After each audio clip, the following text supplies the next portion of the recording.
Bili tayo ulam. Banji, pabili ulam.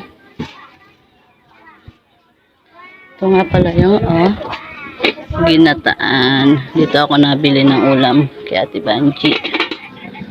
Ate Banji! So, bistik na pork chop. Biling ulam. Asa si Nanay, be? Ay. Dito ako nabili kay Ate Banji. O, tinola. Tinolang manok. Tulingan nga, te. Dito lagi ako. Kahit mag-araw-araw ako tulingan, kulang. Pagdating ng hapon, kaya pa naghahanap. Oo nga, masarap kasi. Yung hindi kasi nakabili ng tanghali, kahapon sila nabili. Oo. Ayun nga, sabi ko, bibili na ako pa para mamayang gabi.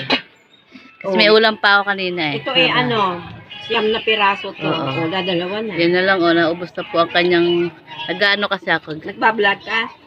Oo. Yung ate ko ganun din. Kaya ayan best seller po yan kay Ate Banji.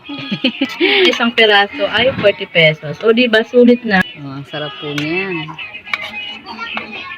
Yung ate ko. Ang bilis maubos,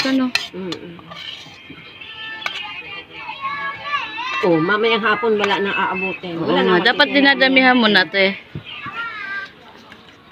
Dapat dinadamihan mo na ang iyong alam mo, kulang tayo sa budget.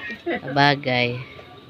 Yan po, yung mga pinopost ko sa Facebook, akala nyo luto ko. Hindi yan. Niluluto lang po yan ni Ate Banji.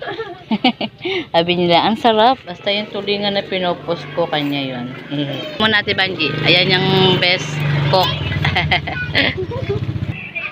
Sige te, salamat. Kalapit bahay lang namin yan. At yung poso, dyan kami lagi nag-iigib. Ayan, pauwi na ako at kakain na.